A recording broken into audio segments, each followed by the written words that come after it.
नमस्कार दोस्तों, welcome back to my channel.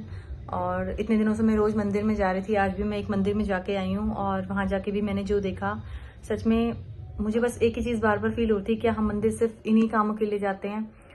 मतलब मैंने वहाँ पे देखा, वहाँ पे हर कोई मकान मांग रहा था, कोई नौकरी मांग रहा था, कोई औलाद मांग रहा था, कोई कह रहा था मेरे बच्चे के नंबर अच्छे आ जाएं। मतलब हर कोई वहाँ पे कुछ ना कुछ मांगने जा रहा था। दोस्तों, कहीं ना कहीं ये बात सही भी है, हम स्वाभाविक हैं और हम इंसान हैं, तो हर कोई वहाँ पे मांगने ही जाता है। और क्योंकि हर कोई घर से जब निराश होता है तभी वो मंदिर की तरफ जाता है, क्योंकि जब सुख होता है तो हमें कुछ याद भी नहीं होता है कि हमें कोई भगवान भी है या कुछ है।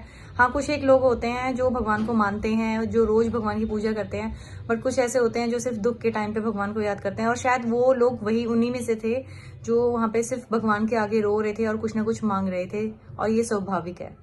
और उसी भीड़ में उन लोगों को देख के ना, सच में मेरी जो इस बात ने ना दिल को अंदर तक झकोर दिया था। मुझे भी ये फील हो रहा था कि क्या हम सब मंदिर में सिर्फ मांगने के लिए आते हैं? मतलब भगवान के उससे दया से हमारे पास, कृपा दृष्टि से हमारे पास सब कुछ है। भगवान ने हमें 2 आंखें दी हैं, जीवा दी है, मुंह दिया है बोलने के लिए, कान दिए हैं सुनने के लिए, हाथ दिए हैं काम करने के लिए, पैर दिए हैं चलने के लिए। मतलब हमें सब कुछ दिया भगवान ने, और फिर भी हम भगवान से मांगने जाते हैं और उसी का दिया हुआ, उसी के दिए हुए पैसे हम भगवान के समक्ष रख रहे होते हैं।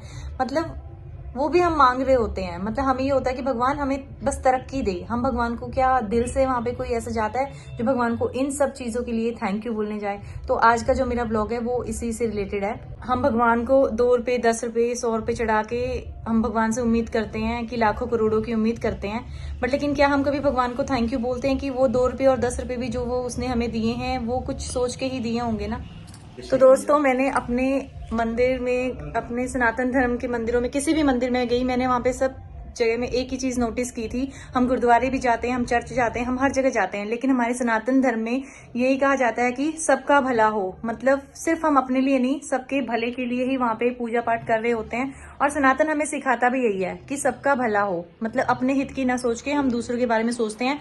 और मंदिरों में और गुरुद्वारों में, और सच बताऊं, मुझे मंदिर में खड़े होकर ना ऐसे ही लग रहा था कि भगवान से शिकायतें नहीं करनी चाहिए, और जो हमें दिया है भगवान को उसके लिए हमें थैंक्स बोलना चाहिए। मंदिर हमें थैंक्स बोलने के लिए भी जाना चाहिए, ना कि सिर्फ मांगने के लिए, क्योंकि भगवान हमें उतना ही देते हैं जो हमारे लिए अच्छा होता है। और कई बार ऐसा होता है कि भगवान हमें देने के बाद भी ना हमसे छीन लेते हैं। और भगवान से मांगना गलत नहीं है, लेकिन भगवान को, जो भगवान ने हमें दिया है उसके लिए थैंक्स बोलना भी बहुत जरूरी है। तो अगली बार जब आप लोग भी मंदिर जाएं तो प्लीज भगवान के आगे खड़ा होकर भगवान को उन सब चीजों के लिए थैंक्स बोलें जो आप लोगों को भगवान ने दी है। और मैं भी जब मंदिर जाऊंगी तो फिर से भगवान के आगे यही बोलूंगी कि जितना भगवान ने मुझे दिया है उसके लिए शुक्रिया, क्योंकि भगवान ने मुझे भी वही सब कुछ दिया है जो मेरे लिए ठीक हो। और मेरे इस ब्लॉग का मकसद जो है वो सिर्फ इतना ही था कि हम थोड़ा देर भगवान के मंदिर में बैठ के रुक के ये सोचें कि क्या हम मंदिर सिर्फ लेने आते हैं या हम देने जाते हैं शुक्रिया भगवान का। अगर मेरी ये बात आपको अच्छी लगी हो तो प्लीज चैनल को लाइक करें, शेयर करें और सब्सक्राइब करें। और प्लीज मुझे कमेंट में ये भी बताइएगा कि आप मंदिर में जाके भगवान से क्या मांगते हैं। मिलते हैं आपसे अगले ब्लॉग में, तब तक के लिए राधे राधे।